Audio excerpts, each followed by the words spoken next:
Hey everyone, I'm currently working on a solution to a problem that everyone faces at some point. Mortality. Did you know about 99% of people who've died are dead? But watch, I have the perfect solution to this issue. The Grim Reaper's about to be my bitch because I have the perfect solution right... I left it at Arby's. You ever just forget to die? Not again. Some games just happen to do that. They just won't stopping. When I talk about a game that lives forever, I talk about games that have been ported endlessly, not games that haven't had a sequel. Nestor's Funky Bowling isn't an eternal game because if that game got any re-release, this world would be a different place.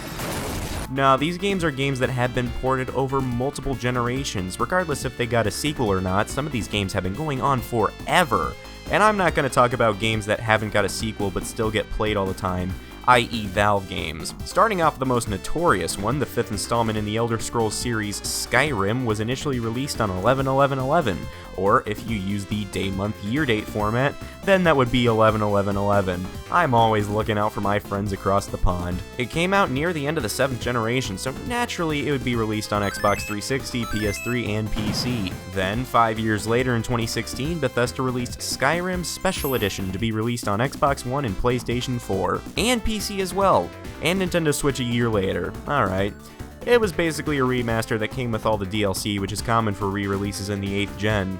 But finally, Elder Scrolls 6 was announced at Bethesda's E3 2018 conference, and Skyrim lasted from 2011 to 2018. Elder Scrolls 6 hasn't come out yet, but what has come out is Skyrim Anniversary Edition. Yeah, so even though there hasn't been a successor yet, Skyrim got a re-release last year on Xbox Series X and PS5 to commemorate the 10th anniversary of the game. And it also came out on PC, and Xbox One, and PS4.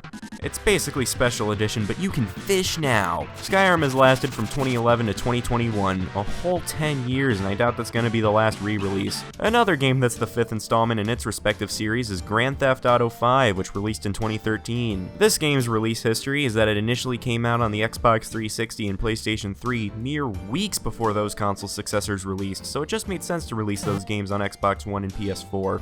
Then the game just kinda kept going for a while. GTA Online basically supported the game when the main story was over, and GTA 6 has been announced to be in development, although we don't have a teaser for it yet. But just like Skyrim, GTA 5 got a next-gen re-release that was literally just the same game again with a few next-gen enhancements. But seeing as the next installment is in development, this could probably be the last release of GTA 5 for the next 20 years or whatever, if GTA 6 comes out at least. To think about it, every 3D GTA game has lived forever except 4, which only came out on 7th-gen platforms.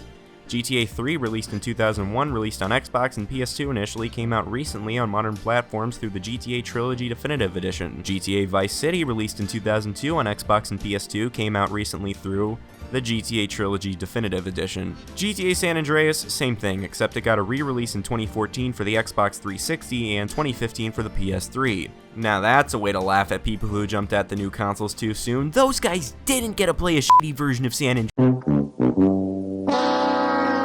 Also, all of these came out on the Switch, making these 3 the first GTA games to come out on a Nintendo home console. Nintendo back then touted that they're a family-friendly company, but now... Oh my god, shut up!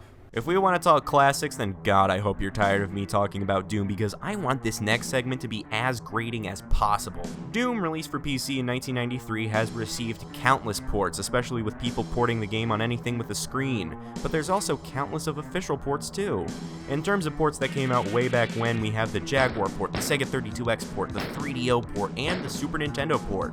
These are all shit in one way or another. Oh yeah, there's also the PlayStation port that's pretty neat. It basically changes the entire tone of the game from run and gun awesome action to the most horrifying thing out there. And the Sega Saturn port is even more horrifying because that version runs like piss. These were the first console ports of Ultimate Doom and Doom 2 though. All of these console ports have some weird things with them, from missing levels, missing music that sounds like shit, literally, and ports that run like garbage. Doom on SNES runs like garbage, and it'll give you cataracts if you try playing it. Then later on, consoles actually became, capable of running Doom, so in the 6th generation we have the Xbox ports, the GBA ports, the Tapwave Zodiac ports. Not even I know what a Tapwave or Zodiac is, but hey, it played Doom. 7th gen, these games came out on Xbox 360 twice, PS3 twice, new versions came out on PC that aren't that great. I think a mobile version of Doom 1 came out, and then in the 8th gen, Doom came out on Xbox One, PS4, PC, Nintendo Switch, and mobile devices. Bethesda just puts this game on anything with a screen, basically. Hey, evil demonic Todd Howard, boss. I found this in a dumpster. Put Doom on it! Keeping the thematic tone of killing things from hell, Super Mario Bros. Is a game Nintendo just doesn't like as a friend, but they like that game. Ooh. This game is a launch title for the Nintendo Entertainment System in September 1985. At least over here in the States, because the Japanese equivalent to the NES, the Famicom, came out 2 years prior. Then, that and the other Mario NES games got remakes in the form of Super Mario All-Stars on SNES, Super Mario Bros. Deluxe came out a few years later on the Game Boy Color, and then the classic NES series of SMB came out on the Game Boy Advance in 2003. And that's just versions of the game that came out before the Wii. Ever since this game came out on the Wii, Nintendo decided, yeah, this game's fun to put on anything, so it's been on every Nintendo platform ever since, except for the DSi, which didn't have any sort of legacy content. Hell, they dug out the Game & Watch line of devices from the annals of Nintendo history just to make a device that played this game. But they don't like putting their stuff on anything that isn't Nintendo branded. If it has the Nintendo logo on it and was released after 2011 though, it's sure to have the first Super Mario Bros. Hey, evil demonic Shintaro Furukawa, boss. I found this thing in a dumpster. I can't put Mario on there. Sorry. I mean, you can say the same thing about a lot of Nintendo classics. They love re-releasing their stuff if it doesn't start with game and ends with cube. They're weird about it sometimes, sure, but god, at least I can play baseball for NES on my Nintendo Switch. Thank you. Resident Evil 4 is rated one of the best games of all time and is oddly enough the only Resident Evil game to get ported the way it did. First, it released as a time exclusive on GameCube. Then, a version on PS2. Makes sense, it was the best-selling console ever, it was the most popular console at that time. The PS2 version actually had some exclusive things that were part of the PC version 2 years later. That same year in 2007, Resi 4 came out for the Wii with added Wiimote aiming, which I gotta say is a neat addition.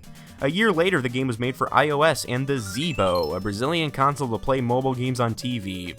What Capcom employee looked at this thing and said, "I know what I'm doing tonight"? 3 years later, the game came out on Xbox 360 and PlayStation 3 in HD. A necessary release. 3 more years later, it came out to Android, but only exclusive to Samsung devices under the Samsung Galaxy Store.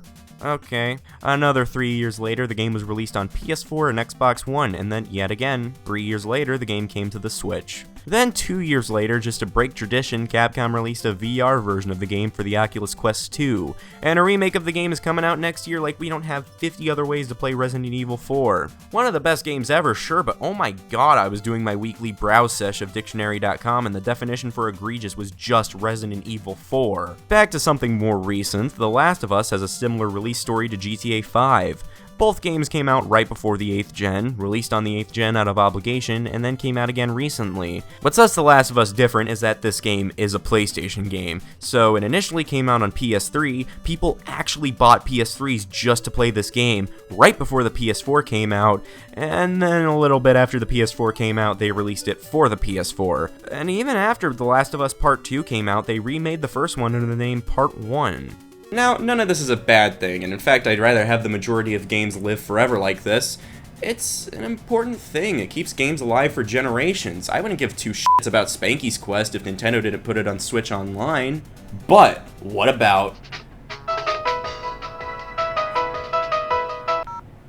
Hello. Hi, sir. You left your solution to mortalities at one of the tables here at Arby's. Can you pick it up before we use it? Nah, man, keep it. Thanks, have a good day. Alright, you too.